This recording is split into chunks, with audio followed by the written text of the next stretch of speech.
Mac's funeral picture on the screen. Right. Man, I feel like go and burn it in like the dog on the Letterkenny logo. I feel like I'm trying too hard. I've got the flag behind me. I got the hat. I got the jersey, sweater, Fucking and right. I got it on TV. This is actually just how I go about my day sometimes.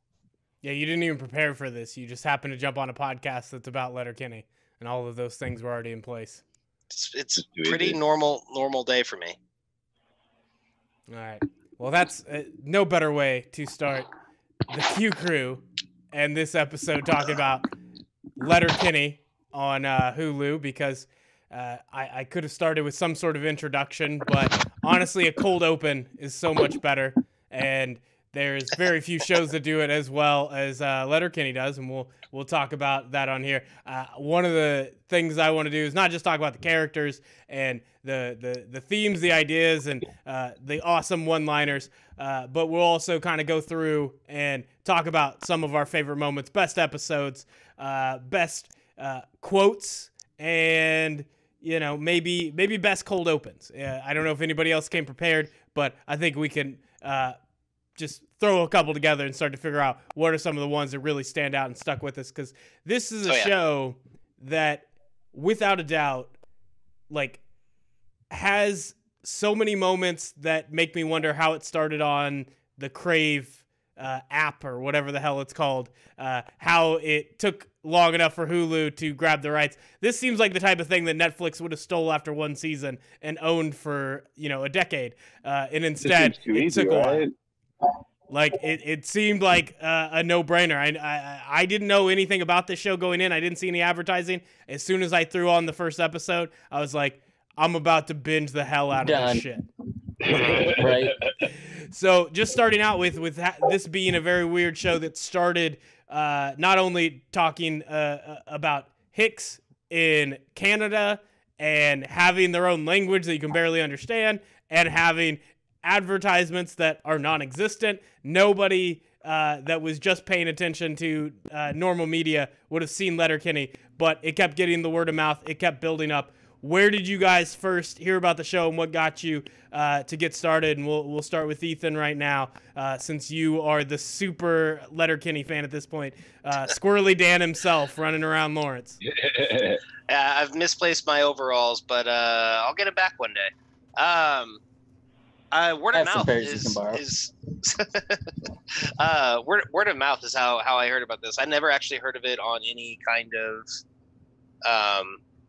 online source or anything that was like recommended for you, for like within the app of Hulu. I had just had at least 3 or 4 people tell me, like, you should watch Letterkenny, in a sense, not like it's up your alley, just in the sense that like everyone should watch Letterkenny. And that's kind of how I portray it to other people too. And then I was aware of it, and then just didn't. I think it was also kind of daunting, because when I started, it was season 8 had already just wrapped up, and I was like, all right, well, that's 8 seasons of a show. That's a lot to jump into. And then I got the flu, thank God. And I threw on season 1, and I was like, after 2 episodes, I was like, I'm gonna watch all of this in like 2 days, and I did. And I have since. I've lost count of how many times I've watched through. There are certain episodes I watch more than others. Maybe episodes I tune out of more, but not really. I mean, there's really only one episode that I would say I'm not, crazy about, but it's kind of the one that everyone's not crazy about. And other than that, yeah, it's a great show. I've already introduced like a handful of other people to it. I think the first scene I saw that kind of convinced me to watch it, though, was the dad noises scene at Modine's. And then from that one, I was ready to rock and roll. Well, I will say, when you say something like, thank God I got the flu, that would normally stand out as a ridiculous phrase, but in this time of COVID-19, I think a lot of people are like, oh, thank God that was only the flu. Nat, what was the thing that brought you in to watch Letterkenny? I think when you look on the surface as a show that is about hicks sitting there having very dumb conversations about masculinity. I think if somebody just explained to you the synopsis, you would not be the core demographic for that. But obviously this show has picked up a lot of people from all walks of life to watch it and to become part of the fandom. So what specifically drew you in? I've been watching it for a while because it was in my suggested. So I've been since season 3 maybe. But I started on that cold open and I just thought it was so funny. But then they start to like expand their views of masculinity versus like toxicity and how they can coexist. Like specifically when it's the fight episode and then he invites them to the super soft birthday party right after. Like that shit is so good. And it was like, all right, I love this show more than I ever thought I could. And it's just fucking hilarious. Yeah, it definitely. Those are the things about the show that I was surprised existed. The juxtaposition that's not just used to be like, oh yeah, they're smart hicks, so that's funny, ha ha ha. But they used it to have conversations that otherwise either aren't happening or not happening in the world that we imagine when we think of a place like Letterkenny. So it's very interesting to see how that's handled and the way they progressed throughout the series. And so that's another thing we'll end up talking about is how the characters developed over time. Brandon, what drew you in? Is it just it was just anime, and then all of a sudden we're like, I guess I have time for Letterkenny?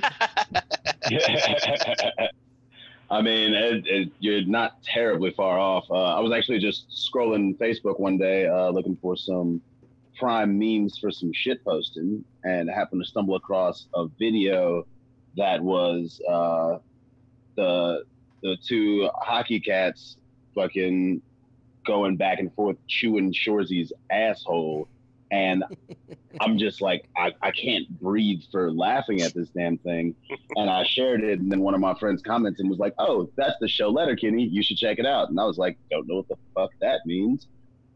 Turns out it's like the greatest thing to come out of Canada since Trailer Park Boys. I would argue better than Trailer Park Boys even. Yeah. Oh, for sure. It's just, it's so oddly wholesome that it gives you the warm and fuzzies. Like they said, so either you're gonna wear a belt? Hard no. Why not? Because I buy pants that fit. Like just the straightforwardness and stick-to-itiveness of that attitude where he's like, no, and this is why. Go fuck yourself. Figure it out.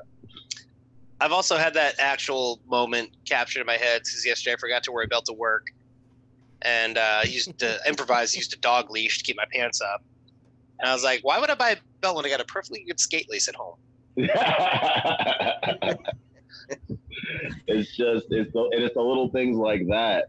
When they do come across like it's bigger than just slapstick comedy. When they come across a moral dilemma or something, they see them actually work together to work through it in as unshitty of a way as you reasonably can. Because at the end of the day, everybody's human.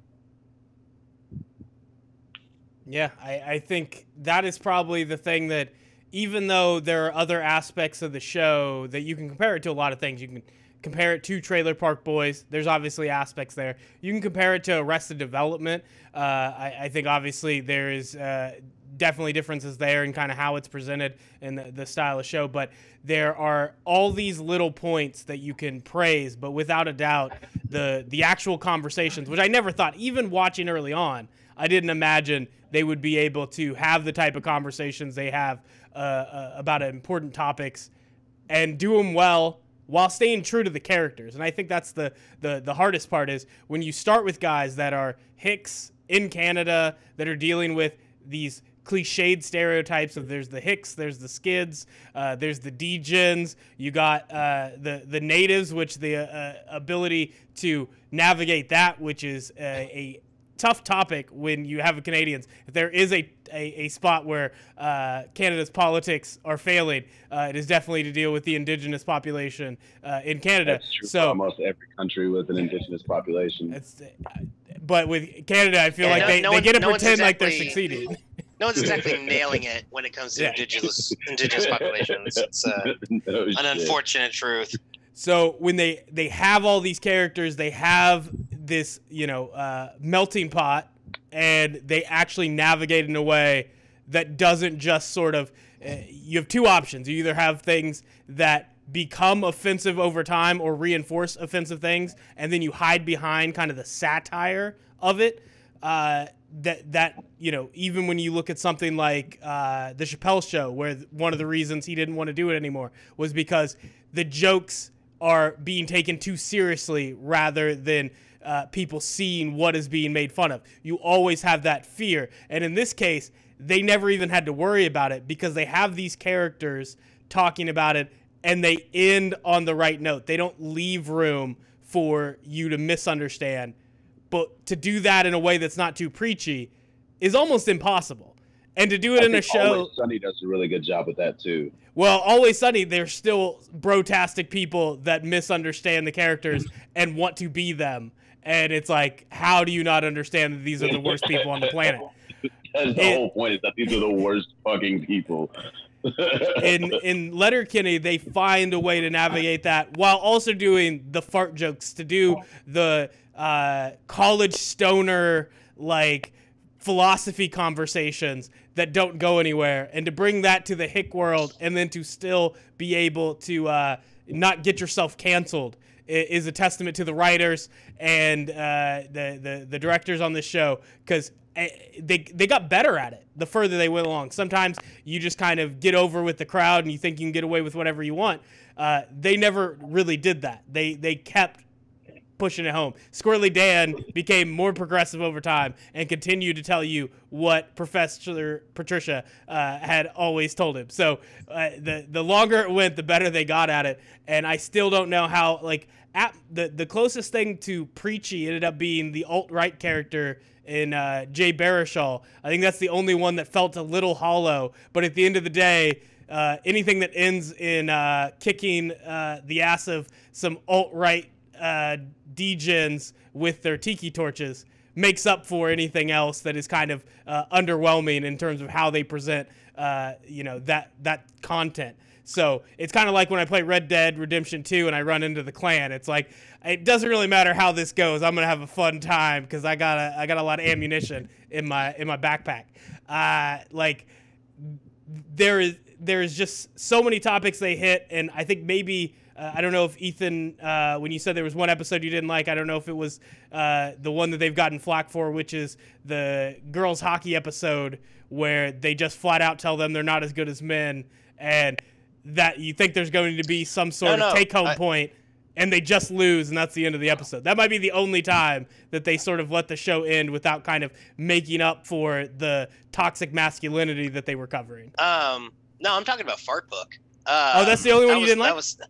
Yeah, I mean, it's I love Fart Book. Widely acknowledged is just like kind of like the episode. It's like the episode we don't talk about. I guess you're in more Letterkenny message groups than I am. I didn't realize that was the one on the chopping block. By the way, just for the record, just so y'all know, I am #1 in the world on Quiz Up in Letterkenny trivia, and have been for quite some time. I have a screenshot of it. I should have shared it. But there's like not a lot of participants. But no, I think that just kind of on topic with what you're talking about is like Letterkenny is the best, like one of the easiest ways to explain what healthy masculinity is. Yeah. As it's like, I think it's a phrase, like, no, you don't use the phrase or hear the phrase healthy masculinity very much. It's kind of like masculinity and toxic masculinity are lumped in as the same thing. And oftentimes what people think is non-toxic is actually still toxic masculinity. But I think that this show really does like nail it on the head as what healthy masculinity can look like. The episode with the coach just kind of like being like blatantly like toxic and masculine of talking about how the men and the women are going to play differently, is kind of the only exception to that. But it also, what for him, there later in the story though, like you see him suffer the consequences of that toxic masculinity. Exactly. Like his inability to communicate with his wife, and she leaves, and now he's able to talk about feelings, but it's too late now because he was a dick. Oh, his wife didn't leave; she died. Or died. Oh yeah, Yeah, that's right. yeah. That still counts as leaving, though, right? I mean, you're not wrong, but I guess the main thing would be you're right. The lesson learned there is so many episodes down the line that you could have watched that and only taken away the negative message without having any sort of return to explain it. Which every other episode of Letterkenny, they're pretty like standalone. Yeah, they cover the entire conversation, and it's amazing. Sometimes I forget it's the same episode. I do binge watch it in such a way that it just kind of blurs together as I'm like, wait, did it flip? I just get through 3 seasons in like an hour? What just happened? I'm very confused at the timeline of Letterkenny episodes, but sometimes you, especially when I went back to rewatch, I was like, oh yeah, these all went together. This wasn't lessons I learned over a whole season. They literally packed it into one 30-minute episode of comedy, and I was impressed by that. I do have some, I guess, contrary to that. That is that there are a lot of ongoing themes that really do like stretch out, that are not just kind of running jokes, but like character traits. Like, all right, one is like the episode where they discuss whether or not Gus the dog is gay, and then they bring that into the conversation of McMurray and how McMurray is very awkward around homosexuals. And that is something you would expect to be called back in that episode. It's several episodes later when he actually like hits that moment and kind of hits all those quotes that they're using to represent him when he finds out that Roald is gay at the bar. So yeah, there is a lot of stuff that like they can cram a lot of depth into one episode, but they really do stretch out a lot of ongoing themes, in the sense that a lot of shows kind of fuck this up, where they'll make it a thing that this person always makes this one joke, or this person always has this one memory that they call back, but they only do it within that episode. Like things like the low bones, like that's something that is brought up in one episode of them talking about Cousin Bradley and how cool he is. But then you see low bones kind of pop up throughout the rest of the series too. Yeah, I would just say in terms of most of the stories, though, they are like, there is the only thing that goes through every episode storytelling wise is usually the relationships of the main characters, and everything else is sort of it's weird how often they just kind of jump around, and I forget where somebody's supposed to be. I forget at what stage of Stewart's glow up he's on, because he just keeps moving back and forth between groups. And at the end of the day, when you look at all of it, okay, yeah, he's moving in a way where I can see real character development. But at the same time, other than Wayne, Squirrely Dan, Daryl, and Katie, everybody else kind of just comes in and out without having that sort of collective conscience. Whatever episode they pop up in, that's the story. That's when it goes on. And obviously, they do a good job of keeping those characters, consistent, which a lot of shows fail to do. But they're also not like every episode making sure we integrate all these guys. They're definitely plug and play in terms of how they interact with these main characters. And it's that you can almost understand that those characters have they're like it's a perfect definition of what a supporting character should be. Like every character. This is probably a good segue into the conversation for character development. The character development in the show is one of the best things about it, and that every character matters in some way and is good in some way. Like there's not poorly developed characters that just pop up and are kind of obnoxious. Like every character is a very well thought out individual. Even down to like the senior league hockey players who all kind of feed off of each other when they're like delivering all their lines, or like Tyson and Joint Boy, and as horrible of an actor as the guy who plays Tyson is, his character just over time does get better. And even characters that you hate, like Dirks in season 8, which we'll get to that, but it's the development of every character is, to me, probably the best part about this show. Yeah, and before we do a deep dive into character development, I do want to clear up Fart Book real fast, because we got the Letterkenny super fan who's saying it's very clear. He's taken a poll. There's a survey, and it's very clear that this episode is not liked. We have Nat in the corner who's saying, really enjoyed it. I'm going to have an opinion like I always do. I'm going to find one right in the middle, but I'll let... do we want to go positive or negative first? Who wants to truly explain how they feel about the Fart Book episode? I think it was okay, which by Letterkenny standards means it sucked. Exactly. You could not have nailed it more on the head, actually. To any other show, it's as good an episode of any other regular TV show you would watch, but I expect a higher caliber of product from the folks at Letterkenny, because their shit rocks. And that was like some C student shit out there. What Nat, rebuttal. I like farts. Whatever. That's honestly that's the best argument you can make. That's legit, though. That's legit. Fair. I do actually enjoy the Social Network, like callbacks in that episode. That was something that did make me laugh. Stuart was hilarious. I didn't have, and like I said, this is more just that it's a widely regarded as like the worst episode of Letterkenny. And I think it is kind of for the reason that like Nick said it really well. Like, it's just like underwhelming, which every other episode of Letterkenny is just a home run. Great. Yeah. Every episode is a fucking home run, and that one's like, it's a line drive double. Cool. I mean, I would say in terms of like the material that they hit, there were funny bits, but it was never quite clever enough to make up for the premise. If you're gonna do something that is Fart Book, that is just going to be this like, I can't even call it wordplay, because it doesn't take like a genius to just turn Facebook into Fart Book.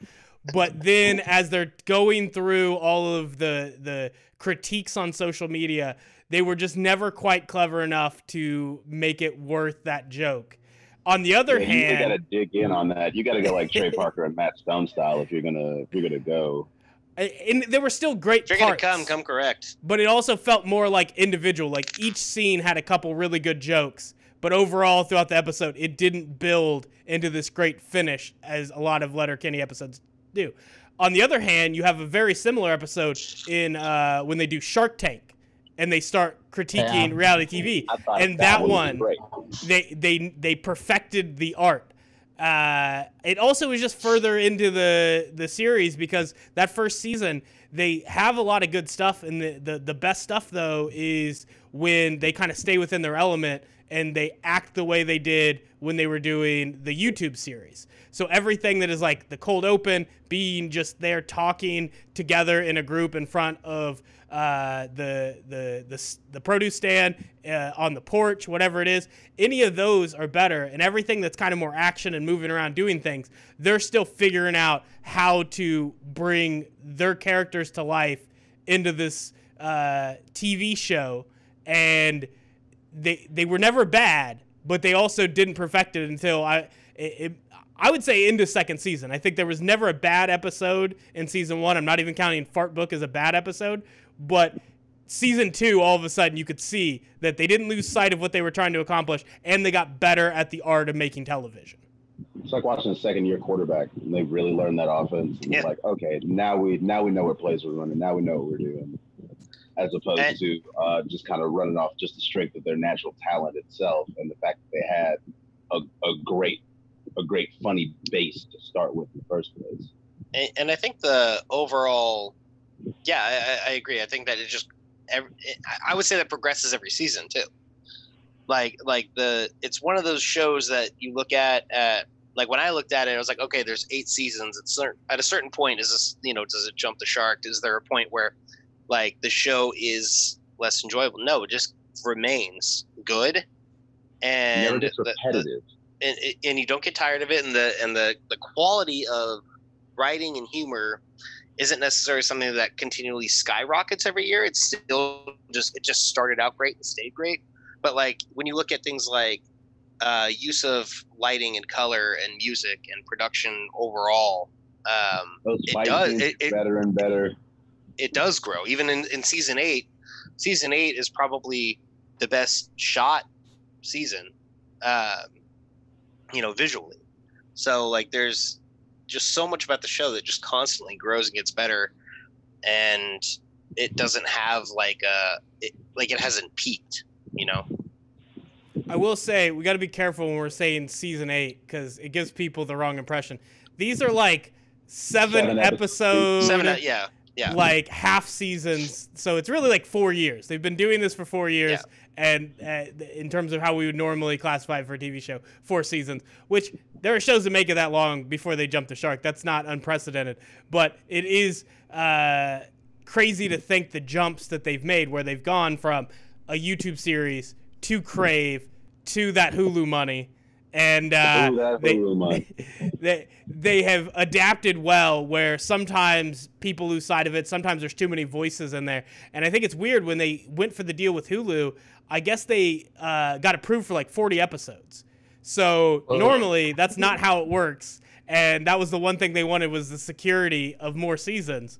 And that probably helped them make sure that everything that they put on was theirs and wasn't going to be altered. And I know it's becoming different in the Netflix era where Netflix kind of does that normally. I'm not sure Hulu does that because having watched enough Hulu shows, there is not that many Hulu shows that are consistently good for more than a season. Like, they haven't pulled off that formula yet like Netflix has. And with this, it's not a Hulu show. It is their show that's on Hulu. Right. It is classified under Hulu Originals, which always kind of does irk me a little bit. Like I kind of feel like that's cheating. Like Netflix does it too. They You was on Lifetime, I think, and they put Netflix Originals fast. Now, in fairness, they bought the thing up before anybody ever watched it on Lifetime, and they threw it on there and already gave them a second season. But I think they might have done the same thing with Waco. I'm not sure, but yeah, definitely. I'm telling you, man, that thing was on CMT. I don't know how CMT allowed something that good to be aired, but they did. I thought it was ABC. They saw the error of their ways and fucking sold it. All right. But yeah, like the way they keep those voices, and that is one of the best parts, is the voices and the ability to, over the course of 4 years, they're not ramping it up. They are just improving. They are just taking these characters, and that's how we get this organic character development that shows progress without kind of, just getting rid of some aspects of the characters, which you see in a lot of comedies, is once we figure out what's funny about him. I think the only one who even got close to doing that was Squirrely Dan, because putting extra S's on the end of things is just too funny. So once it worked at the beginning, he just had to do it excessively for the next 4 seasons. Like, that's the only thing I've seen where they kind of leaned into it extra hard and said, okay, this is super funny. Make sure we always do this. And that's what I appreciate about them. All right, if you had to pick one person that you think the character development was the best, we're going to start with Nat. Who's at the top of your list for, it doesn't even have to be just they turned into the best person, but just in terms of how they started in season 1 to where they ended up right now through season 4 or season 8, that's really the 4th season.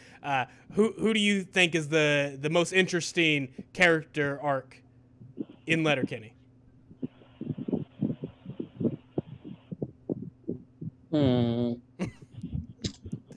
Tough choice, about it.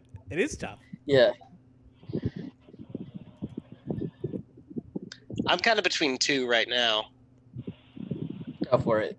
I mean, I think, probably the most obvious one is Wayne, and just that in terms of his masculinity and how it maybe in the first couple of episodes it might kind of be viewed as more on the toxic masculinity side, and seeing him grow.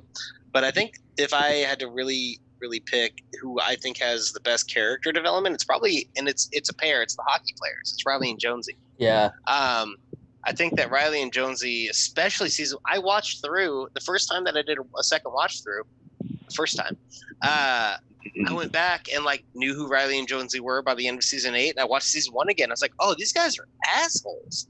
Like they are just pricks. They really suck, and they're probably, I mean, they're supposed to, but like I would say that they have the most growth and development. That's like the most visible, kind of in their. A lot of it is like their relationship with Katie, but also just them, growing as like young jocks, and like becoming more mature and responsible in what they do, and socially aware. Yeah, exactly. Like it's kind of one of the running jokes is like, that's not very PC, buddy. Is kind of like that is sort of how somebody in that phase of their life would respond, is somebody who's becoming aware of like political correctness and like trying to actually like make sure that you're not being offensive with the things you're saying as like a new practice almost. And I think that, by season 8, you actually do see them turn into like better people. Like they're still dipshits, but like they're not bad people by season 8. In season 1, they're kind of awful. They're kind of the worst. They're the worst, pretty much. Yeah, and then they get this certain respect for others. Like the episode that's actually on right next to me right now is the one where they get Katie to come back to watching hockey games, and they stick up for her when everyone else is like catcalling her, and they start a fight, and then it's like them and Joy Boy and Dyson beat the shit out of another hockey team. Like it's there's a lot of growth with those two. Yeah, and I would say there's like two things as positive and negative in terms of the character development. One is that they were so shitty to start the show that it took in one of the few unorganic shifts to get them to characters that you didn't just hate. And it happened fairly rapidly over the first season, and that would be a negative, although I think it was what they had to do and it made perfect sense. Then from there, when they are guys who are just dumb and don't quite get it and are taking the time to educate themselves, that happens over the course of like the next 6 seasons. That it's amazing that they did it. They get through all these topics, and they never had to fake smarten them up. They always kept them as the exact dipshits they were. But just because you're dumb doesn't mean you have to be hateful. And that's probably one of the best lessons we could have learned from Letterkenny. It's like, this isn't all about IQ and reading books. It's simply being a good person. And if you can do that, you can get around, in this case, having some of the, like, between the two, that IQ is less than Forrest Gump. But they still made it through. They're still fine because they're not hateful assholes. Anybody else have any other characters they want to jump in? We talked about Wayne. I'd make the argument that... Say what? Steven's fucking development is just off the wall. Going from being literally a muskrat of a meth head to... Stewart. Stewart, yeah. Stewart, I don't know why he's saying, because I know a guy named Steven Stewart. That actually, yeah. No, you're right. Like that is a good one. I mean, like season 1, the Skids are like actually like scabby methods. Like they really clean them up after that. Like, yeah, they turn absurd very fast. And season 8 is absurd. I was gonna say just to add to that too is like, honestly, I can't think of the actor's name right now, but the guy who plays Stewart, I think he might be the best actor on the entire show. Is it Tyler Johnston? I think he may be correct. Yeah. I think that's right. Tyler Johnston. Yeah. Yep. And he's got like that creepy somewhere between young Gerard Way and fucking Jack White look. He looks like a more formidable Freddie Highmore from Bates Motel. Especially when he cuts his hair. Yeah, I can see it. Like, he might actually be willing to throw down with you. Can't guarantee he's going to accomplish much, but he'll do it. Mm-hmm. I feel like he also had the most difficult character to have to play, because the range he's going, it's not just character development, but it's like each group he's jumping between, like, it is so hard for him to do it, and to do it at that, it is too much sometimes, but that's perfect. That's exactly what you want from the character. Is too much. And whether it's doing Depeche Mode type breakdancing in the parking lot, or just every time you think he's got growth and he's getting better, they immediately just stop and are like, when's the last time we done rips, man? And just kind of having those moments. It is amazing that character doesn't suck. And I don't know how much is just because they kept adding things that kind of added to him, and how much that actor just transformed that character into somebody we cared about. Because otherwise, that's a very shitty character on a television show. And it's an important thing to remember that addiction is in and of itself a fucking disease. Just because a person makes a decision that they want to be clean doesn't mean it's just going to go easy like that, especially when some of the closest people in your life are users and people who will just on a whim be like, ooh, you want to get fucked up? Yeah. I really, if you notice, one background detail I think is less people are at Stewart's basement as the series goes along. I didn't peep that, but that is... Yeah, that's true. It was hard because two of them are like not named. Like they're the same two guys that are in the background. They have names. Well, yeah, it's like Darian and Connor or something. But they never talk and they're never really involved. They're just there. So then it's hard to tell who's coming and going because... Go ahead, Net. But they're doing rips. Like, they're doing rips when they are there. Like, so, I mean, they're kind of important to the background.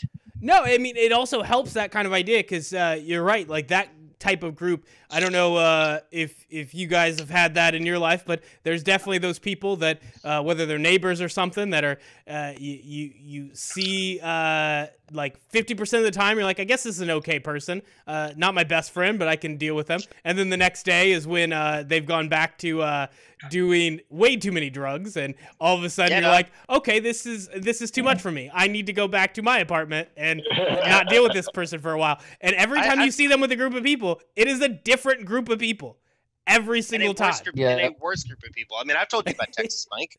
I mean, I've had that life. I've had that person live next door to me who the name is Texas Mike. I think that says all we need to know about that. I'm like, you got a good heart, but then there's days where I leave my door open and I'm cooking dinner and you just kind of walk in like Kramer and you're like, ever tell you about the time I found a dead body? I'm like, all right, Texas Mike, let's have a story.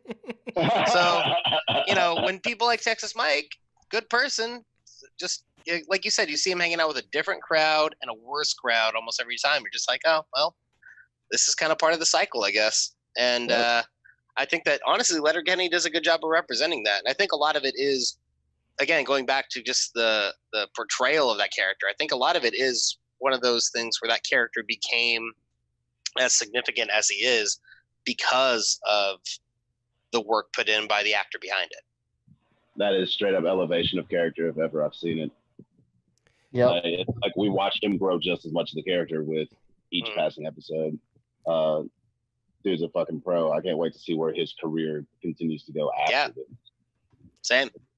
And I think with the way these characters are, we've all met them, and I think that's something that Jared Kiso, the actor who plays Wayne, has talked about a lot when he does interviews, which is that these characters, and even if you're not from a small town in Canada, it's like you don't know hockey players, but you know jocks. Like, you don't know the Hicks in Canada, but you know some Hicks from your small town. Hicks in Missouri. Yeah, right. Yeah. You know the Skids. Like, these are groups that generally but also you probably think of them in very simplistic terms, and there's a lot more there. And that's what this show does, is finds a way to show you that in a way that still keeps true to who these people are, and also shows why when you simplify it too much, you're missing a lot of the points. You're the same reason why when you talked earlier about masculinity and the idea that toxic masculinity gets dumped in with it, that's something the people who often are toxic try to dump into it. They try to keep them together, like, don't take this part away from me. And in actuality, you can see these characters. There are people who live as a hick without being a racist that's running around with the Confederate flag. Like, that person exists. This show didn't have to make them up. They just had to show you and put them into a situation where when you watch it, people who are hicks can decide, do I want to be more like Wayne, or do I want to be more like I don't have a good reference right now. Maybe somebody from Sons of Anarchy. I don't really know who the counterpoint is, but I would say one of the D-gens. Do you want to be Wayne, or do you want to be a D-gen, or do you want to be McMurray, who's a piece of shit, but not a total piece of shit? McMurray's like 3/4 of a piece of shit. Exactly. I like McMurray. But McMurray actually is one of those characters that He sheds a lot of light on that, like, misconceptions of other people. You know, things like polyamory, like the whole episode where they do it's the 100 shots of beer at the bar thing, and when they're talking about, you know, McMurray going on his boys trips, and then the names of those boys trips I will not repeat because my mother has the internet. But it's just hilarious, and like, yeah, you think he's a total piece of shit, and then you also realize it's just the different strokes for different folks part that, you know, that's a good category that honestly this show takes on, is like polyamory, is you know, it's Katie's got her boyfriends. Yeah, and it's not viewed in like a weird, outlandish, like, big deal. Like it's treated very. Treat them like a piece of shit, just like they treat anybody that. Right. Wayne if she was dating one of those dipshits, he would treat him the same. You know, it's not because there's two of them. It's because they're fucking hockey players. I'd rather have silverfish in my kitchen than hockey players. It's just a bigger hitbox. That's all. Yeah. So I'll say that I have a slight disagreement with McMurray, and I'll get to that in a second.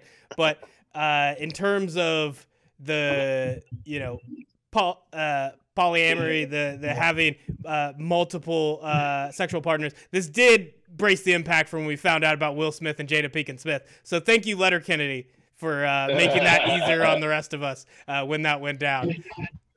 But I'm telling you, they called in his chip. He just laying down cover fire. That's all.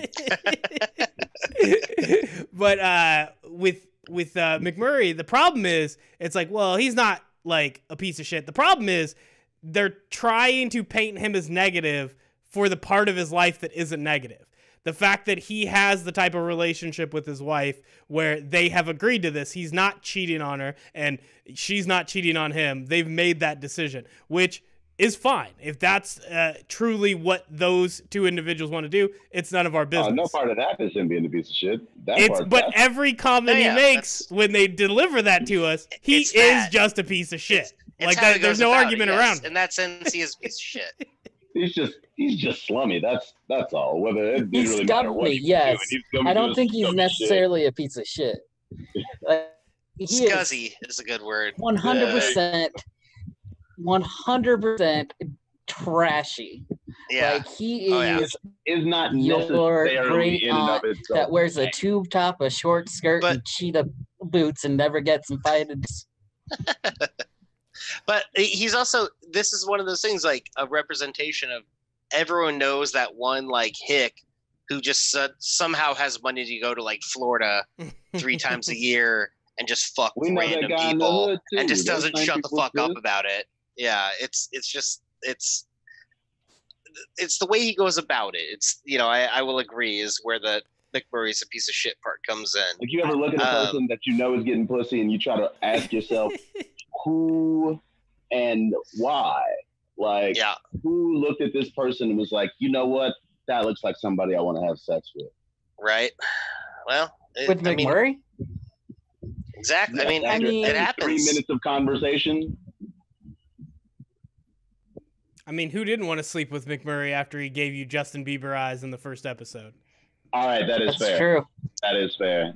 That was a heartbreaker right there. I couldn't do anything. He also does have my favorite shitty pickup line, which is like, "Hey, is anyone here a veterinarian? Because these puppies are sick." Puppies are sick.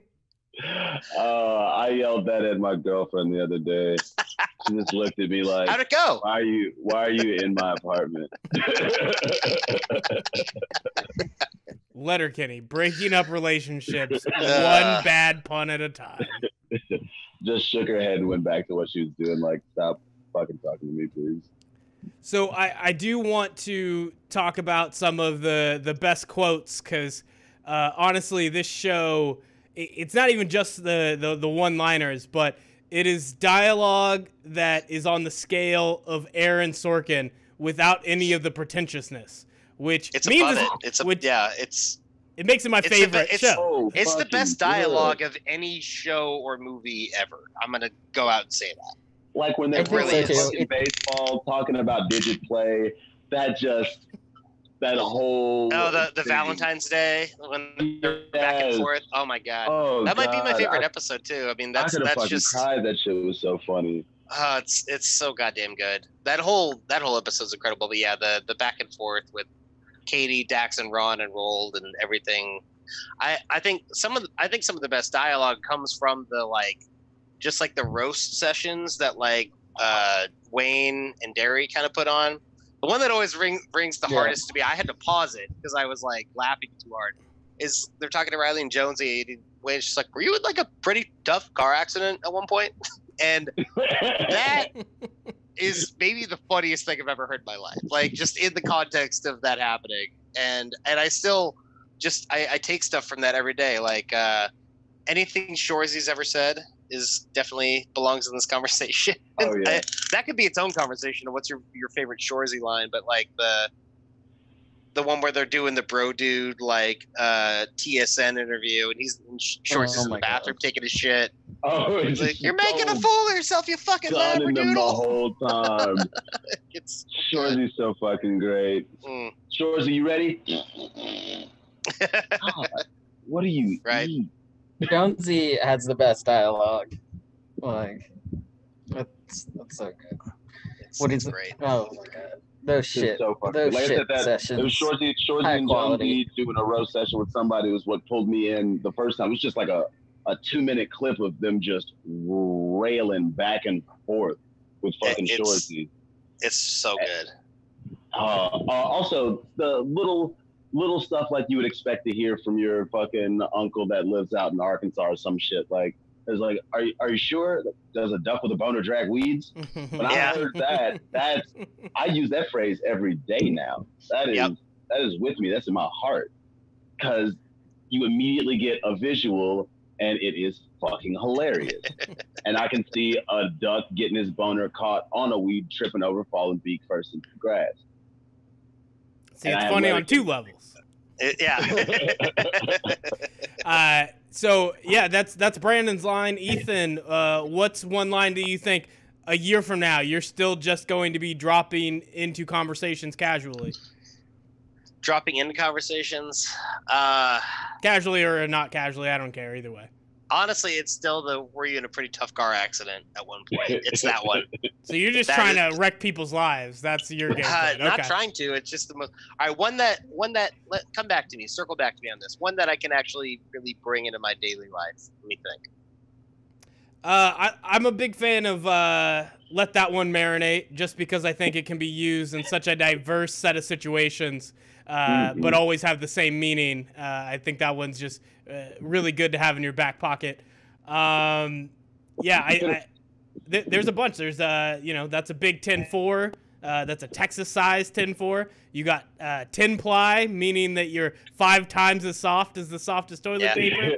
That one's pretty goddamn good. There's the one you need a group to do, which is to be fair. To be fair. So there's a lot of good ones. Oh man, there's one I actually use.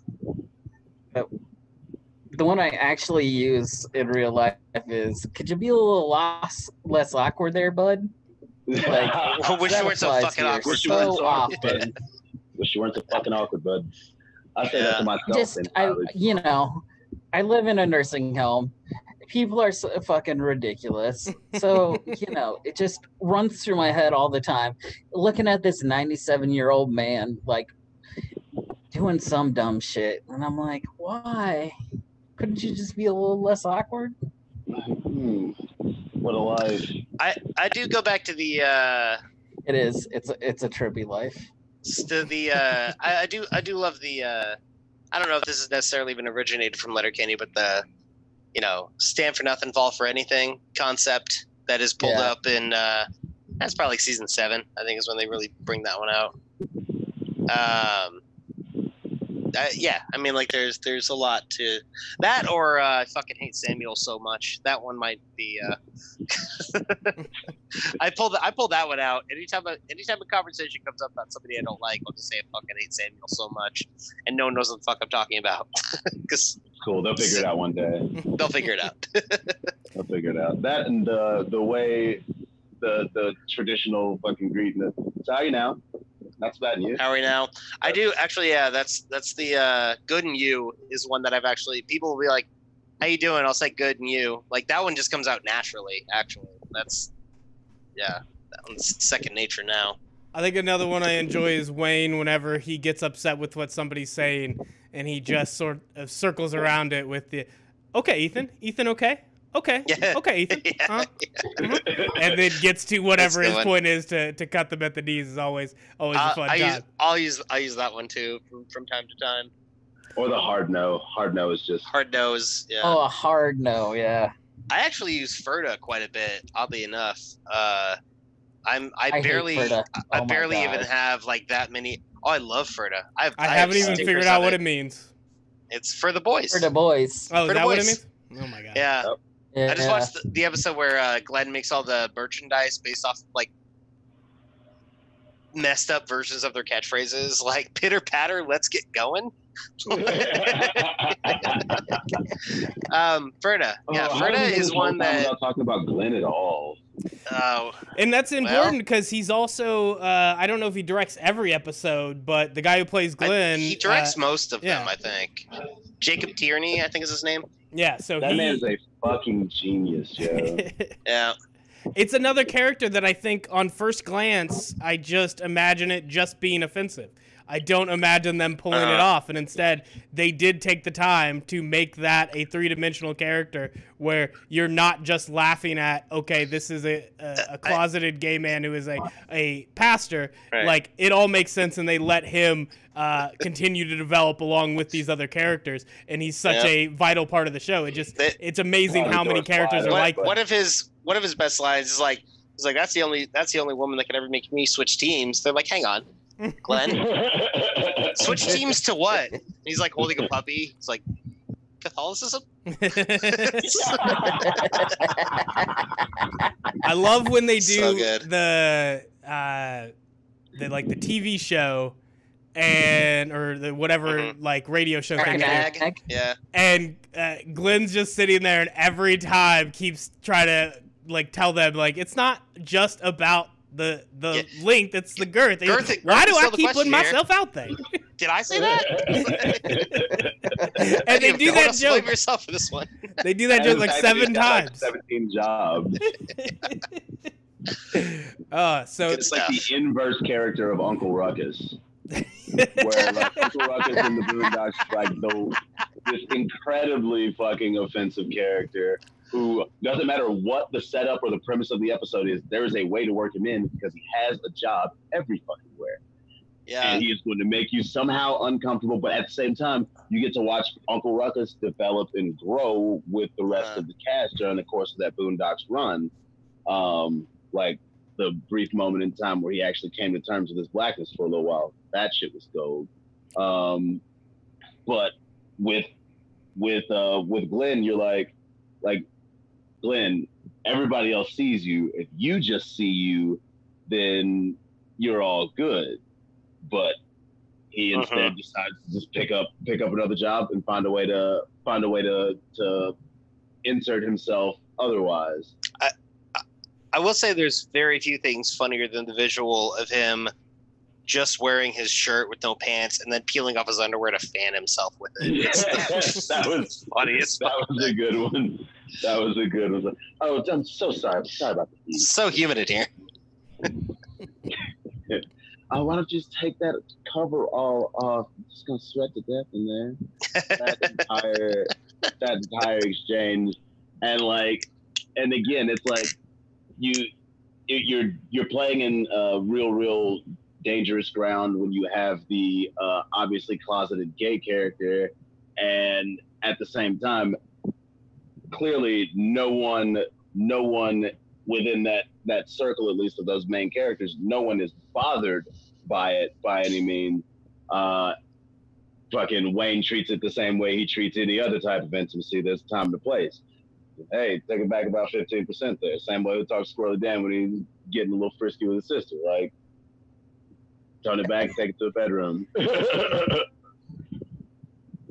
Yeah, I would think with, some of the characters that they introduce where there are just people coming in and out of the story, he's definitely one that always finds a place. I forget which episode he has when he does actually have a bunch of the jobs, and finally at the last one he's like, I'm not even working right now. I just, I don't remember what it was, but he just happened to be there and finally had to say, it's like, this isn't me working. Going on dates. It was when Wayne was going on blind dates. Yeah.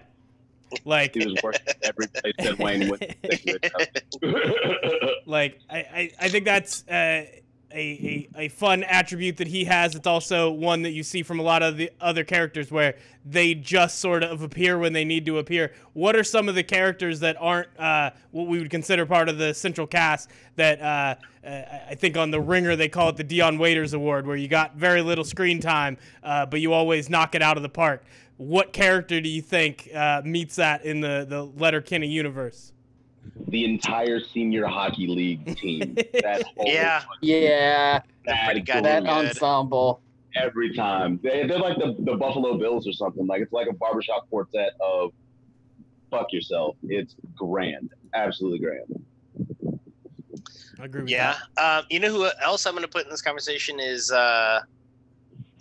Angie. I know how much everyone should and does hate Angie, but her character is just such a shithead every single time you see her, and just kind of reaffirms your dislike of this person who is kind of the catalyst for a lot of Wayne's growth because of the trauma caused. That's fair. Nat, do you have a different answer, or do you agree with either of those previous two? I think Bonnie should also be mentioned in there, because she started literally just as a screen filler so they could be like, Bonnie McRae, and then she became her own character. She's like an in-between, I guess. She's a not just someone who's occasional, but she is a really good character. She grew into it. Yeah, and I guess as far as where does a supporting character and characters like Alexander is another one, who's in 3 or 4 episodes. Jivin' Pete or any of the D-Gens really are all kind of up there too, or any of the French Canadians. I've always really liked the guy who plays. Is it Jean Carl, who is who is he? He's Anik's brother, right? He's the main. Yeah. He's the Wayne of the French Canadians. Mm-hmm. I think that guy's great, and he's really only in 3 episodes. I think so. Just for that brief little patch. Yeah, he's hardly there at all. I'd even say the woman who runs the dating service and the speed dating, especially in the speed dating. I mean, she cracks me up, but she's only in 2 episodes. The bit where she's doing her first interview on Wayne and he leaves and she's just sitting on a straw bale. She's like, do you live in here? I think she might be my pick actually for somebody who's literally barely in the show, but really just knocks it out of the park. And you can see that she's clearly not of the same world as these people. She is the weirdest, kind of probably the most of any character in that entire series, one of the weirdest transplants into their world. Shit. So I would say, going back to Nat's answer with Bonnie McMurray, it's she started out kind of in that smaller role and then took off. So I'm not sure if she just breaks the criteria. If we are going to count her though, then I think Ron and Dax take it, because if it's people who are eventually in it a lot, but every time they're on the screen, especially when they first started, they did steal the scene every time they were on screen. Ron and Dax I wouldn't put in this conversation because they are I think they are Everybody's big enough main characters, cast but now. but like you said, if you're gonna go with how they were originally to where they wound up, then sure. But like I think they are as big of characters in the show as a lot of different characters, as like Joint Boy and Tyson at least, or even McMurray to a point. The later it goes, but also might be the best characters in the entire show. So. Yeah, I think without a doubt, when we talk about how great of the development between Riley and Jonesy, I don't think it reaches that level without Ron and Dax coming into their lives and just kind of pushing them to have those conversations and to, for them to grow, but also for us to see them in situations that otherwise we're not sure how they would react. And instead we see that they are nicer people than definitely than what we first were introduced to with Riley and Josie at the beginning of the series, but even what we kind of came to know as them in the early seasons, we still weren't sure how they reacted to adverse conversations, things where they weren't just asking themselves if this was anti-PC. They were being directly confronted, and we saw that they happened to not be just shitheads, and that was very important to their character development. Without Ron and Dax, I don't think we get those scenes that really did so much for them to kind of get them to the point where they are at the end of season 8. I think we have to give a shout out to all the dicks. I think it'd be unfair to not bring them up. Is this conversation the Mennonite J to the ROC, man? How hard does the rock pile roll? Hard as fuck. Like, that's also like that qualifies as a cameo in a sense that it is the crossover of Trailer Park Boys and Letterkenny. And god damn it, he is funny. He's so funny. He's just so good. And every single line, him and I can't remember the actress name. I know she was also Lori in The Walking Dead. And I cannot think of her name. I off the top of my head, but it's something that I think when the Mennonite dick jokes start, you're like, okay, how long is this going to go on? And then it just goes so fucking hard that you just like, they're like, all right, I'm into this. This is good. It's at that point where you have to decide as the consumer, is this something you're ready to commit to? Right. You're over the number of dick jokes, and then he's like, here, and then he walks out and says, here I stand dickless. And I'm like, that's maybe the funniest line in the entire series.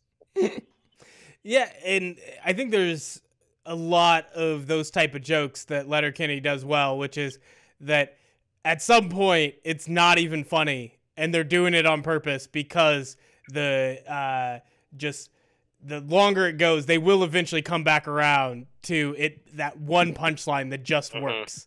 And you just, it makes it hard to get other people to watch the show. I know at different times I've been watching, and Kenzie just won't even stop to look at it because every one episode she sees and she hears something like those dick jokes, and I'm like, I swear to God, collectively, this is a great show. I promise. Like my brother has told me he's had this issue where like he'll watch the show, talk to his wife about it, talk about how good it is, and then she'll like walk in and sit down, and it's like the scene where they're like imitating McMurray talking about like Slit Slam 2018.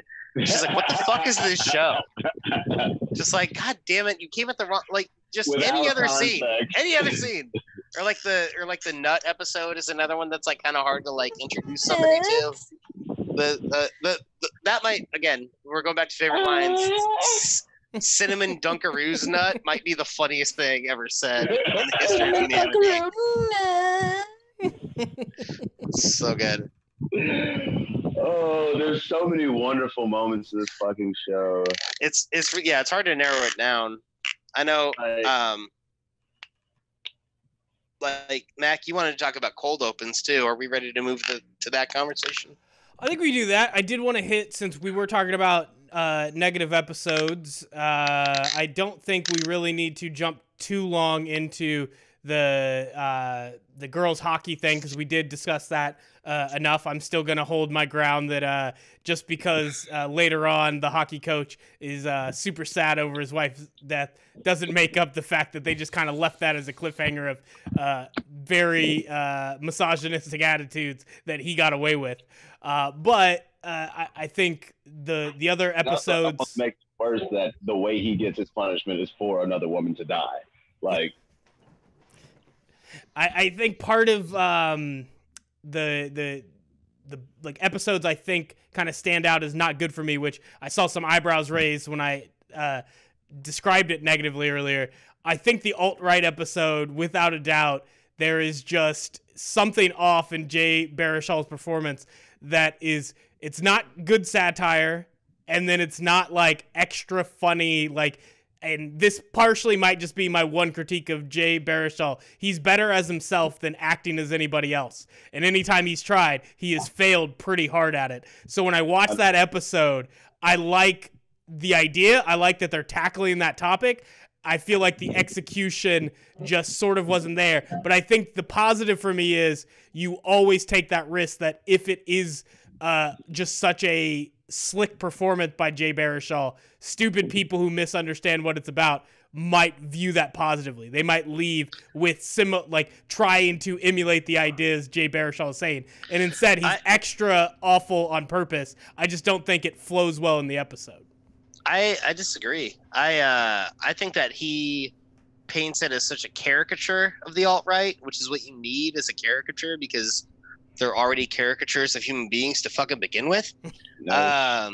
And I think that him being just like so blatant and just like surface level, just fucking stupid. Like, there's no point in bringing in like an intelligent like perspective of the alt-right. You know, it's like he's very comical in the sense that he believes all these outlandish fucking ideas, and that, you know, like, and then when he just is like finished spouting his bullshit, he's like, I'm going to troll, and then just like runs away. Like, I think the caricature style of portraying that character actually works, and because I don't think that anyone could take it away as like, well, he was the right character, especially with, I'm sorry, if Tanis and Wayne and Derry are whooping your ass, you're not portrayed as the right character. I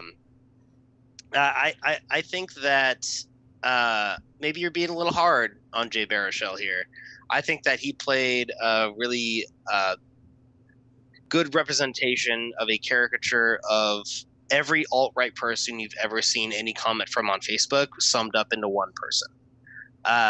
And I think that even down to the tiki torch with a strap on it, by the way. That I'm not saying there weren't good moments. I'm talking about the overall performance. I think the overall performance is good because it is just like, you know, when you look at the alt-right, they shouldn't be taken seriously. They shouldn't be looked at as real human beings. They should be looked at as caricatures, because that's what they are. They're fucking clowns. And like, he portrays it as a clown. He portrays it as like a character that, you know, and this is the scary part, is you're like, wow, that's such an outlandish character that I don't think that person actually even exists in real life. I'm not even sure that's what I thought, though. Like, that's the thing, and I'll get my rebuttal in a second. It's a royal you. I'm not saying I want to hear from the rest of the group how they felt about it. I have a few things to counter with, but I want to hear what Nat and Brandon think of that episode and Jay Baruchel's performance as this alt-right clown. Deal. So I'm sitting right in the middle of you two guys on that one, because I really do like the way that they took the approach to the character itself. However, I'm inclined to agree with Mac that I would rather watch Jay Baruchel play Jay Baruchel than pretty much any other thing. I think if they had done almost the exact same thing with, I don't know, a better actor, then it would have been the bee's knees. All right, I don't disagree with the fact that Jay Baruchel thrives when he's just playing himself. That part I will concede on. But other than that, I'm in agreement with you. I like the way they handled the character, making it as off the wall as they did, simply because what the fuck do you do with that kind of person anyway? Beat the shit out of them and break their tiki torch. Break their tiki torch. I think it was fine. I don't think Jay bothered me. I thought the rest of the episode kind of made up for it because, you know, beating up all right. And also, it's fucking hilarious. Yeah, I mean, I guess for me, like, I think parts of it really, like, worked as kind of that caricature and made me laugh. I think other parts, it was, like, for a show that is so well written, it was just, like, nothing that he said really elevated the plot or the action going forward. It really was just, let's get in every reference we can that is alt-right and not put it into a format that makes sense for anything other than, if they don't just get to beat the living shit out of them at the end, I don't feel that the episode was like extremely well crafted. It's just, it always is a good note to beat up alt-right people as the finish. I could make an argument that maybe that's the point, is that like anything that people from the alt-right are saying doesn't fucking drive anything forward or do anything for growth or story. It's just bullshit, and some of those people need to get their ass whooped on a frozen soccer field. Like maybe that's the moral of the episode here, is like, stop listening to the fucking alt-right and just fucking knock them down a peg. And I think like purposefully having them be every slogan at once is because, like, if you've ever gotten in a Facebook argument with one of them just for fun, that's just exactly what they are. Yeah, they're like they're all or nothing. Yeah, they're right. paragraphs. Like, they go back to like they're pull strings. 666 they're fucking pull string. They're like a racist Woody doll. Like, you just pull the string and just fucking let the hate pour out. Fuck mask, personal liberty. What about her emails? Oh, okay, Woody. Okay. Black on black crime. Yep. I think it also like has to, deal with, what do you want the effect of this show to be? Like, when you're just being funny and you're just saying these guys are dumb, so don't listen to them, that doesn't stop it's impressionable people from listening to them. I don't think it's just that these guys are being dumb. It's that this is the one character that doesn't have depth, because these people don't have depth. These are not people that I don't expect them to have anything. Right, but like, that's the thing. I don't think anyone's going to misunderstand this character as being anything but a villain. No, and in terms of that, I think they accomplished it. In terms of like fitting that conversation in a way where you could actually feel like you're getting somebody who might not be alt-right, but is definitely in that category of whatever that description is for every school shooter. Like, if you're trying to get them to hear it and to know not to listen to the alt-right, I think if that's your goal, which a lot of this show does amazing jobs handling these progressive topics in a very nuanced way, I think this one was so quickly, let's make the joke and get out of it, that they didn't give you enough of the meat, which I understand. There's very little meat on the arguments of the alt-right, but I think I showed a clip to Brandon earlier of Bomani Jones going on the Will Cain show, which was one of the last ones he had on ESPN. And Will Cain is one of those guys.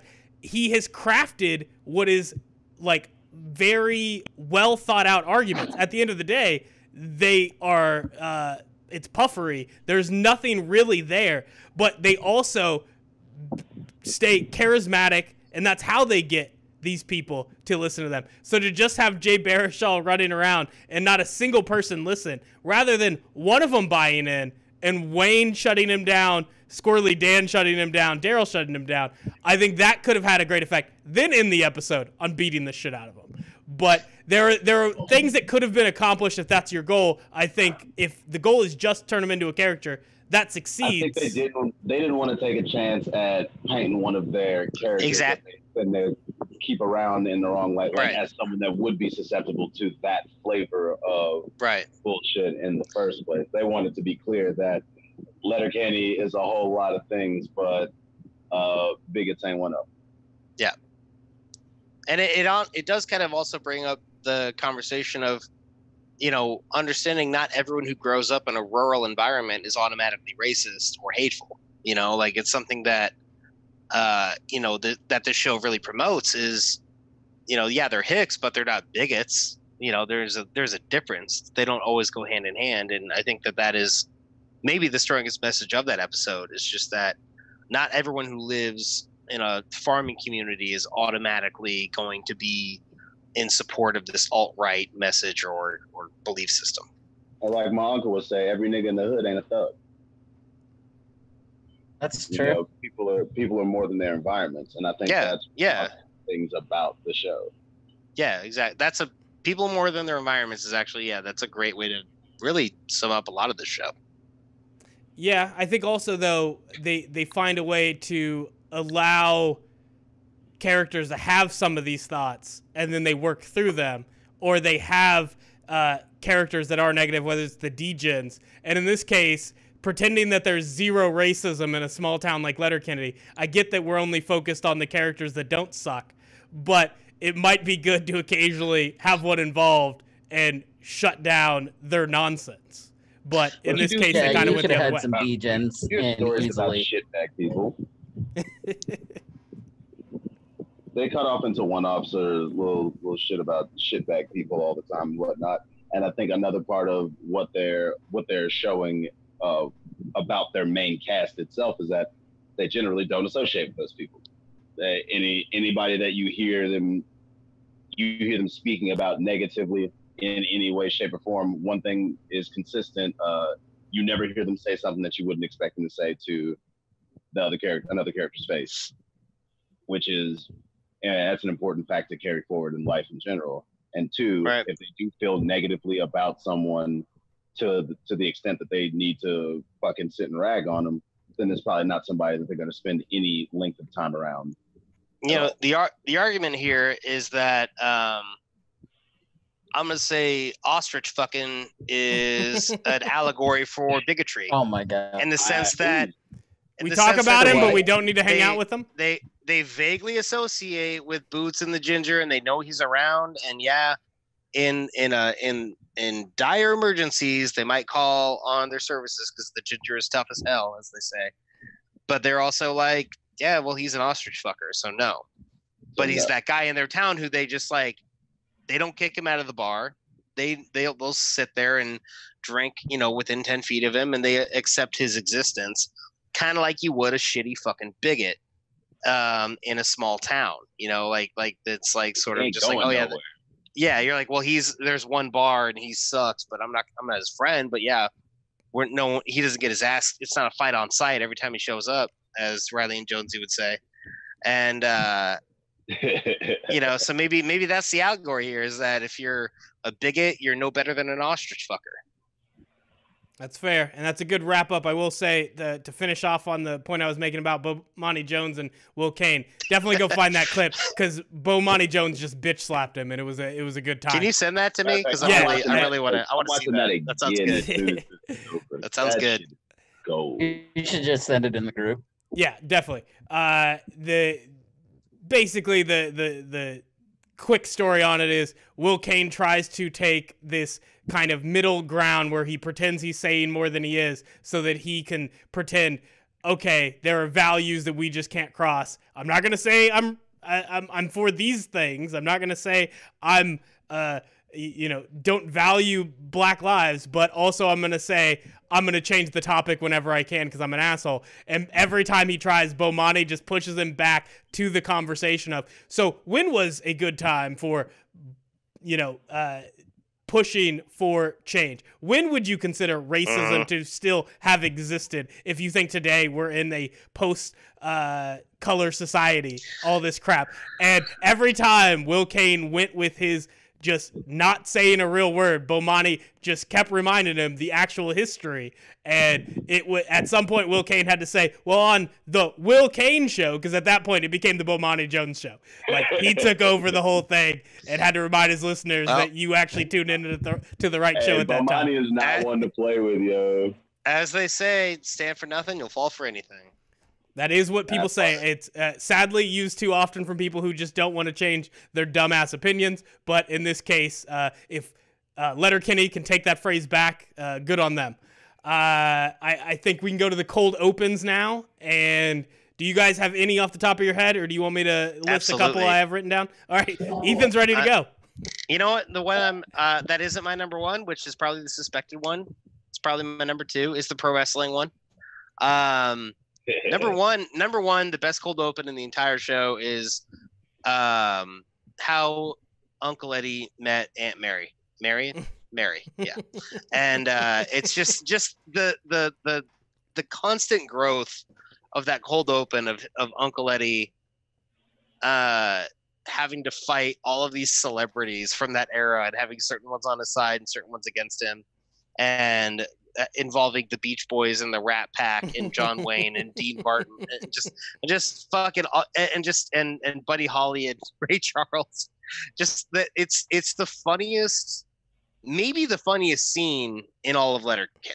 It might be the best scene in all of Letterkenny is that cold open. It's all tied around, Wayne has a line something along like, "Look at this, all three of us here, whatever and what 3 letters means."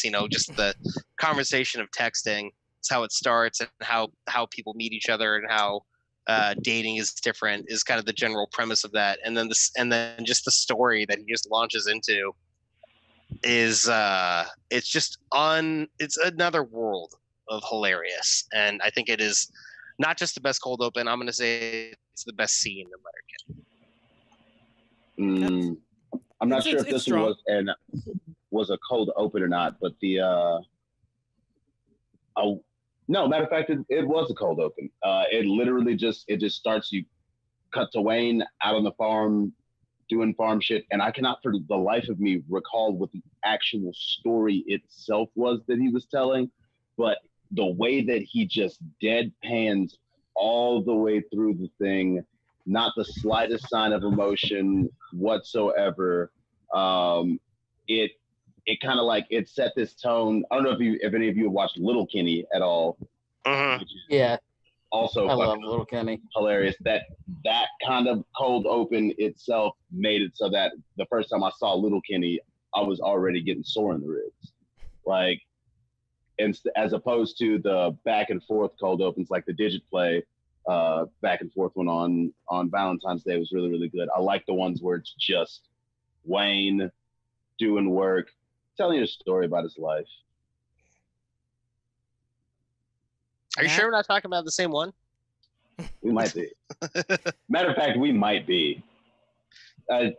Literally, it is. Doing like 3 or 4 different cuts of him just doing farm. He's got like 3 like stanzas basically of just him talking, but. And then you just have Derry sitting there. You got Squirrely Dan sitting there, and the whole time Wayne just keeps moving bales of hay and keeps lining up the next ridiculous part of the story. It's the perfect format, I'm telling you. Nat, go ahead. Oh, I just value the first one the most. Like, it has a special place in my heart. Like, yeah. I don't know. I don't think that it's the best one. It's probably not even in my top 5, but it is super special because I hadn't seen anybody ever record that on TV. Like, I've got some mean ass friends who make fun of people. So like, I've seen that in real life, but just to have somebody have it on a show, I was like, this is my universe. Yeah. I on my short list, I do have the first episode. I also have the, Gus is gay, talking about his dog, and that's when you get the McMurray lines that they start spouting off. But I think mostly just kind of having that kind of intro into Wayne's kind of like line of masculinity, that you can see him like ready to have a very overreaction to finding this out about his dog that he really knew the whole time. And by the time it's done, it's not that he had no reaction to it, but he ended in the right place. And that was, I think, another, in terms of the character development, I really appreciate it. Adding in that it was just so well written. It was so funny the way they brought it in. And it's amazing the level of metaphors that they do with all the puns they write, and it doesn't come across corny. Like, I'm amazed at how often they pull that off. How does it not feel forced is fucking wild. Yeah. So I have that on the list. I also have the alliteration. Because all of the alliterative bits are very good. Yeah. Well, I mean specifically the one where you just start out and it's just going through the entire alphabet as the cold open. That one is just you just can't imagine he's going to finish it, but he goes all the way through. They get to Z, he's like, zebra? Zip it. That's good. Another one I think for this conversation is the beat your dick December conversation they Oh, have. Jesus Christ. Of, Is that like, a cold open? I reckon I could do it. I'm pretty That's sure. where Yeah, he loads. Man. It is a cold open because they go on and on and on. Yeah. And he's like, they're talking about Christmas. He's like, oh, you're going away for Christmas. So He's like, so 30? And he's like, you're going to make it to 30? He's like, well, goddamn, Derry, at this point I've accomplished ballpark 2,600 squeezers. Like, I'm not going to stop now. They're like, so do you think you could do 31? And it just cuts back to him standing at the original shot. Yep. Yeah. That's a good one. It's so good. That's a real good one. So yeah, like now I'll have to go back and watch because how does that episode even go? Like most of the cold opens find a way to weave back in. So you've heard of No Nut November. Do you think you could make that? He's like, oh, I can make No Nut November, and then I think I could make it further than that, like a week, and then they keep stacking time up. Like, you think you can make it to December 31st? And then he goes right back to his original schedule. I don't know which episode it is, though. Yeah. And then my other one, this is probably in my top 3, is the teaching an ant to ride a jet ski. Like it's just like one of those like hypotheticals, and they do a callback. It's the ducks on the geese on the golf course episode. But it's like the whole conversation boils down to one of my favorite lines in the show. He's like, like you're an ant growing up in a rough neighborhood, never got a break in your life. All of a sudden, one day, a team of scientists knocks on your door. They got a jet ski for you. Dan, look me in the eye and tell me you don't ride it. And it's one of the best. It's one of my favorite lines in the entire show. It's so good. How do you even come up with that line to like? Weed man, I need to talk to that guy. And I actually might even add that into the conversation we had of like lines that you use in your life is like, just like using the person's name. Be like, Mac, look me in the eye and tell me. like that is something that I have actually started to do. I feel like you were doing that before Letterkenny happened, but there's a chance. I would say another one that I wouldn't put as like the best cold open, but I think very important to the characters is the one from the second episode, I believe, when they're talking about ripping open your ball sack. And the moment of having Wayne say Florida State Seminole vesicles, and then for him to just withdraw because they didn't laugh about it, they just kept going, and like that moment is so important to Wayne's development. That's another one that I've actually worked into my life. Is, I thought it was pretty funny when I said Florida State Seminole vesicles back there. I've started to use that. I thought it was pretty funny when I said. I've worked that into my like daily routine as well. That's because you say a lot of jokes and nobody laughs, Ethan. You have a lot of opportunities to work that in. Yeah, but fuck you. I'm funny. Nikki can attest to that. He won't admit it, but we'll vouch. Nick will vouch for me. Can't confirm. Kid's hilarious. That a guy. He's made a couple jokes. They're okay. I think that one, and that leads me to a slightly different than the go-to phrases, which is the actual like quotes. And I think we've already like rattled off a bunch of just one-liners that really stood out. But one that I have to give shouts to is I don't think anything is funnier than, I don't even remember what he said was funny, but then when he gets to, except maybe kids falling down. I could watch kids fall down all damn day. I don't give a damn about your kids. That was the fart book episode, wasn't it? Say what? That was the fart book episode, I believe. Probably. It's so good. Right. I think he says nothing's funnier than farts except kids falling off bikes. Fuck, I watch kids fall off bikes all day. I don't give a fuck about Hey, look. And the way he finishes the line too, because he's not just like, it's like, I don't give a damn about your kids, and he just kind of like murmurs the last little bit, like he doesn't even care enough about your kids to enunciate all of the syllables. He's already given up on your fucking kids in the middle of that quote, and it's so good. Seriously though, watching kids fall off bikes is primo. 100%. There's like no broken bones or nothing, so you don't have to like worry about anybody panicking or wasting too much money on an ambulance. Hate for the parents to have to hurt themselves in front of it. It's perfect because it should be something you can't laugh at, a kid getting hurt. But guess what? If the parent took long enough to upload the video of them falling, the kid probably survived, and it's hilarious. That means I'm laughing. Oh, little Timmy got 4 stitches. Well, learn how to bunny hop better, son. I don't know what to tell you. All right. Any other major Letterkenny things we need to touch upon before we finish up this podcast? I think we went this whole time without talking about our bartender.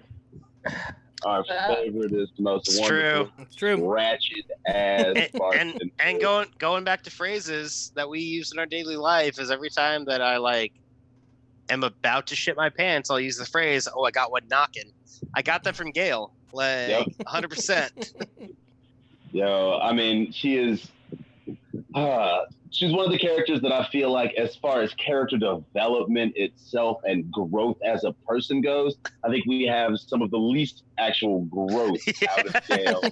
No, she's a fucking degenerate. This is the one case where I'm A-okay with her not growing at all. He doesn't give a fuck, though. I'd say you hit max maybe level, you stop leveling. It's the difference between episode 1 and every other episode. Episode 1, she seems a little more normal, like average human being, and then she just goes full Gale from there. And just some of the she has her own list of one-liners. My favorite being "Call me Kate because I go straight to your ass, cowboy." And that one rolls through my head at least once a week, and it fucking kills me. It's so funny. Oh, that's a good one. She just in general, the energy that she brings to every scene that she's in, no matter what the situation is in the scene, and Wayne's character does a great job of kind of pulling the audience's emotion toward wherever he is, even though he doesn't visibly seem to show very much emotion. But obviously, it was very, very serious when he was trying to get his dog to fucking breed. She kept trying to murder everything. You could tell that it was actually getting to him. But any scene that Gail was in, the overall energy can't get too low. Like, she huffs and fucking runs off down the goddamn road. Like, what the fuck is that even? She's just so much character. I think that aside from Stewart's actor, she is the one that I would most like to see going forward doing stuff, because I think she can run in. I don't necessarily see her as like a lead or anything, but she can pull those bit roles and fucking really, really pull a scene together. I think she's got some power.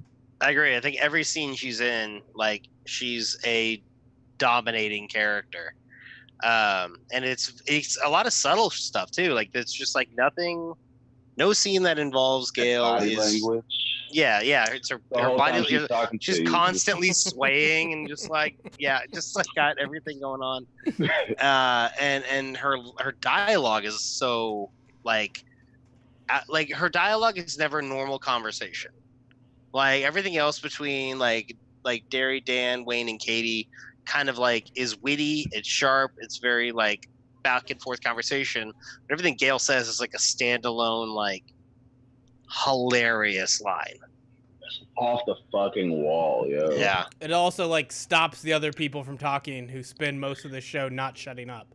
And that's how powerful her conversations are.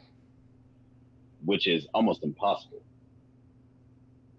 Nat, you seem like you had something to throw in there. Oh, I just like this throwaway, but after Shorzy talking so much shit, Jonesy's and Riley's mom walking into the bar asking if anybody's seen Shorzy. It was a little moment in the show that I think it was just such a throwaway moment. But all that buildup of him saying he fucked their moms and then that happening, I just think the crescendo of that was perfect. Yeah, that's pretty. And it's subtle things like that make me love the show so much. Like I said earlier, with getting the 40 episodes on Hulu, I think that was so important to being able to do that. Is at no point were they taking script notes or anything else. They were able to build up these little bits of the characters, and whenever they could throw them in, they were able to do it over time. They knew they weren't going to get axed after a season. They were just able to keep adding little bits to these characters over time, and by the time you get through 8 seasons, there's just so much awesome crap to go back through. You can binge this over and over again and still find new things that are hidden in the show. It's amazing what a little job security will do for you. I did want to hit one once with bringing up that we didn't talk about Gale long enough. We didn't talk about enough of the female characters long enough, and I think that's one of the other great things that Letterkenny does is when you start with these masculine individuals that's the conversations they're having. A lot of the character development that we see is through stories that are dominated by male characters and how relationships affect them. And then when we see the female characters walking around, where you have Katie in skimpy attire, you have all of these attractive women that are just throwing themselves at Wayne, and you could argue that it is a little too let's just say a fantasy for Jared Kizo to write his character that way. But in actuality, the way they portray these characters, Katie is not just the smartest one in the room all of the time.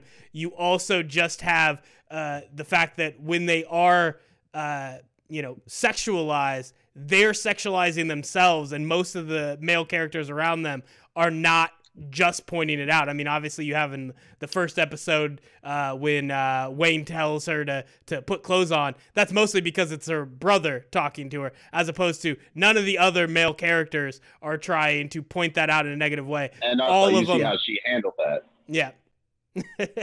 She handled that. And not my forte.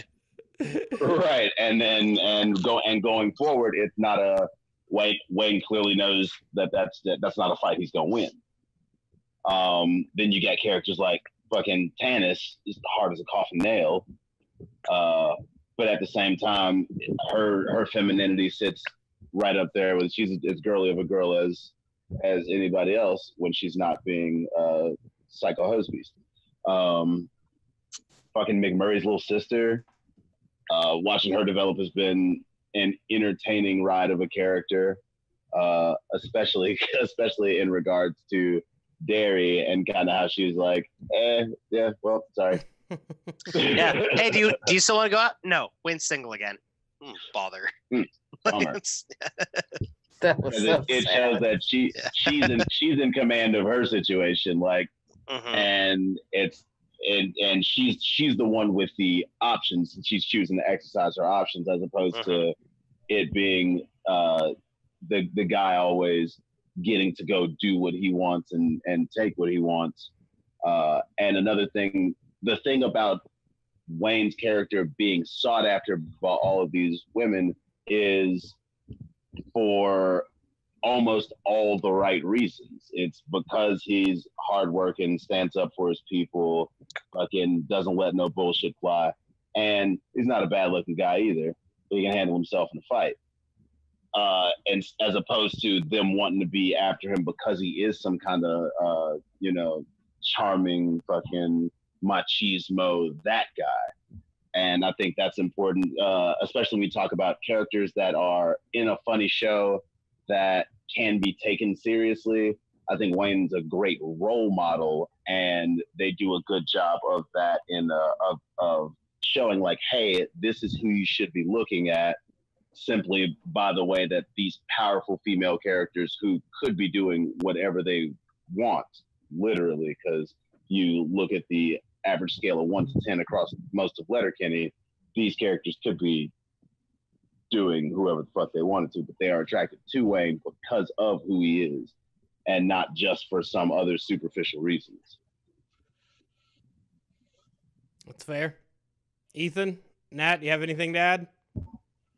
I think I mentioned it earlier with Bonnie, how they let her become more than an eyesight or an object into like a 3-dimensional character. I think another person to talk about is Mrs. McMurray too, and the fact that they have this like open polyamorous relationship that she is just as it takes just as much advantage of as Murray does. It's not something where it's like just this guy that is wanting to like be with other women and married to his wife. Like they have their own like personal, like individual, like beings. Like they don't really play off of the others' like expectations, and they just like are somehow a perfect fit.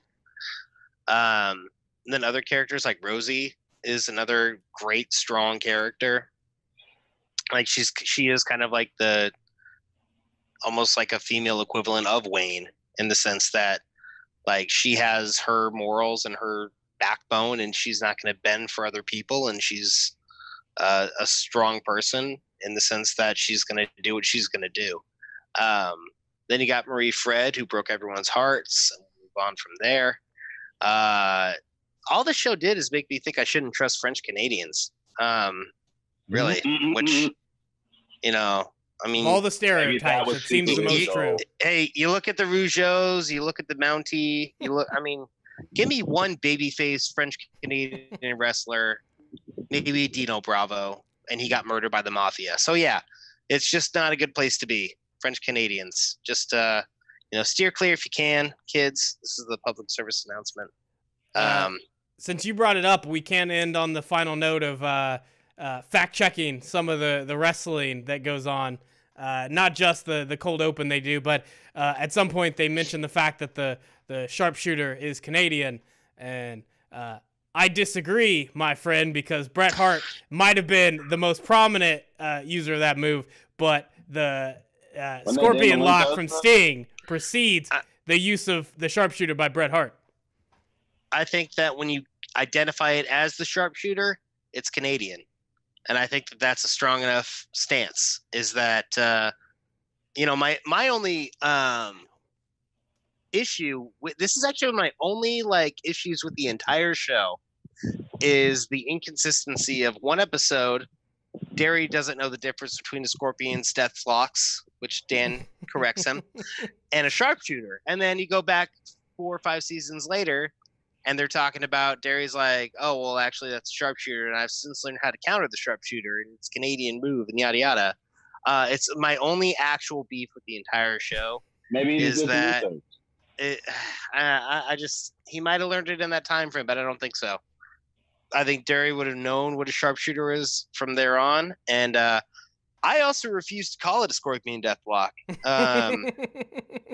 It's a fucking sharpshooter, and it's fucking Canadian, and it belongs to Bret Hart and by proxy Owen Hart while we're at it. And I think that stole the move, stole the gimmick. It's okay, not a big deal. Oh yeah. Oh, I'm sorry. I'm sorry. No one's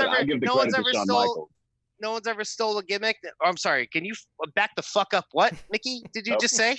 Yep, I do acknowledge that it's a sharpshooter. I acknowledge it most hardcore though as Shawn Michaels' move, and yes, I know he stole it from. Okay, all right, fine. However, you're gonna get muted from this whole conversation. I'm sorry, the Heartbreak Kid can have whatever the fuck he wants. Except fucking hair and straight facing eyeballs that fucking beat up. How do we go? Retriever. How do we go down this road? So now we're just hating on Shawn Michaels now? Wow. Yeah, yeah. When it comes, hope you trip down the stairs and super kick yourself in the face.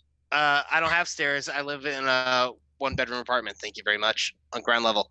God, I don't even remember where I was with this conversation. God damn it. I don't know. We were talking about wrestling. Anyway. And, one good pivot from wrestling. If you haven't listened to, God, what's his actual name? Trevor Wilson do stand-up. He definitely, when he went on to Jimmy Kimmel to do his stand-up act, his closer is on him being compared to a professional wrestler, but not a good one. He's like the ones who lose on the Saturday shows back in the day, and that they don't even get an entrance. They're just already out in the ring, and it's like there's nothing sadder than the guy who's already out there, and his introduction is already in the ring from Manitoba, Canada, and it's always Scott! Then he loses. It's the same, like fucking every single time. It's like a pre-programmed jabroni entrance. Like, but so without a doubt, go watch some stand up that. from K. Trevor Wilson because he's hilarious. Mm-hmm. Watch anything these guys do because I assume Letterkenny, with the popularity it's getting, will eventually open up doors for them to start doing other shows that they want to do. I know that Jared Kiso doesn't ever plan on moving to LA. He wants to stay in Canada, but you got to imagine he's gotten the clout at this point to start making some good shit while staying in Canada. And I guess the final note would be how Canadian he is. So much great music on this show, and almost all of it was just Jared Kiso making sure they kept it Canadian 100%. Yeah, the music choices for the show. Yeah, absolutely. I'm almost kind of surprised that there's no like weaker thans or new pornographers like mixed in on the show at all. But like, no, they need eventually maybe it'll happen. Oh, fuck you. Shit, they need the weekend. That's a weekend Canadian, weekend, though. Yeah, the weekend's Canadian. Oh, I don't know that.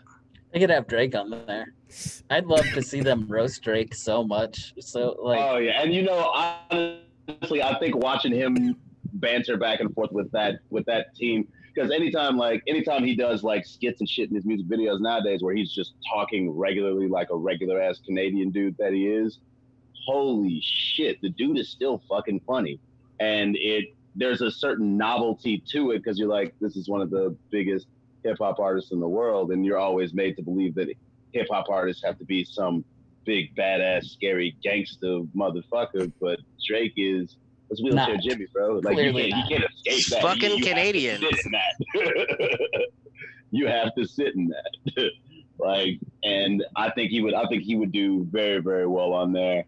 I could see him making it. He's such a great heel of a character to work with in the first place because he's so cocky and smug and just pretty enough.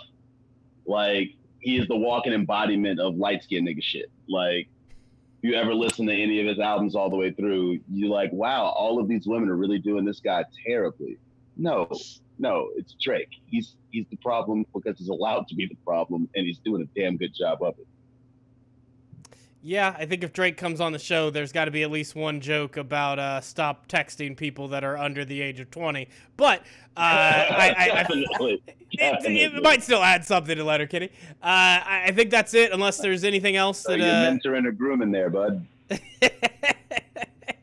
Jesus Christ. Yeah, if there's anything else you guys want to hit on, I think that I'm going to say, I will say, one thing is that we failed to talk about Coach, and I think that's fucking embarrassing. I mean, we talked about Coach. It is fucking embarrassing. We talked about it a little bit.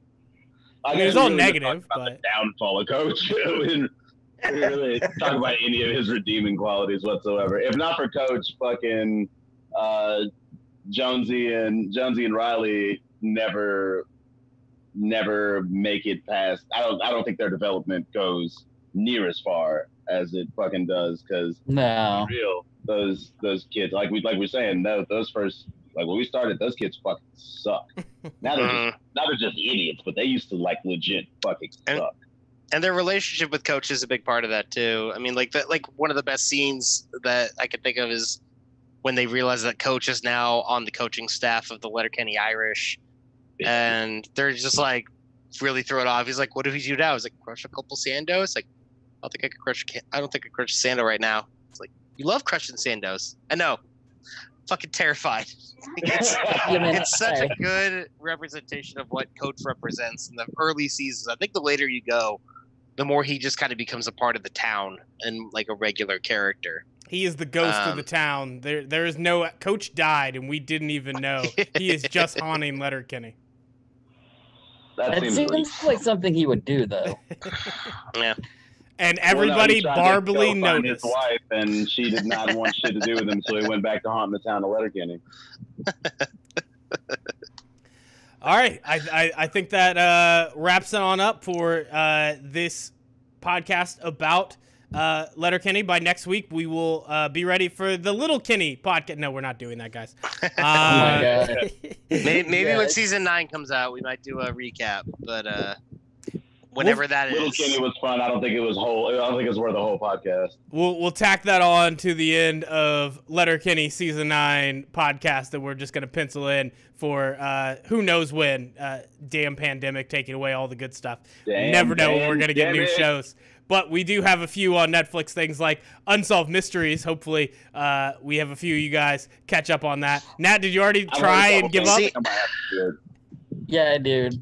Unsolved Mysteries. I want to watch it, but honestly, like, it's so bad. I know. I prefer my mysteries solved. I honestly hate unsolved mysteries it's in like the a sense that there's no bad closure. See, it's a bad version of a show I've seen before. Terrible. And I think that if it is as bad as people say it is, I think I'm going to enjoy it more for that. How many episodes did you watch, Nat? 1. The first one's not good, so I guess I should have told you that when I said it. The like everybody got excited because it's the craziest one, but it's also the most poorly produced show to talk about the guy who has this Illuminati complex. They didn't even bring up the Illuminati part until the end. They're just like, happens to have a note on the back of his computer, has all of his favorite movies and some undecipherable code. I don't know if that could have impacted him having this potential suicide. You're like, you fucking assholes. You can't spend 40 minutes convincing me he didn't kill himself and then give me the Illuminati note. Like, that's rubbish. But after that, the show gets good. So maybe he didn't commit suicide, he got suicided? I mean, that's the best case scenario of what they're describing. They also just don't give you enough information on the way they point to where it could have gone. They could have gotten us there in 30 minutes, but they took 54 just to fuck with us. Also, important question. What's the over-under on how many days before this Maxwell broad gets suicided in prison? I think it happened yesterday. I got 13. Or she might die from COVID-19 complications. 13 days. All right, I'm gonna say it's like 2 months. You know, 2 months. It's a bit. They're gonna give a gap. Well, no, she's supposed to be starting to do the talking parts here very, very soon, though. So I don't know if they got. Oh, she'll get sick before 2 months, but she's gonna die in 2 months.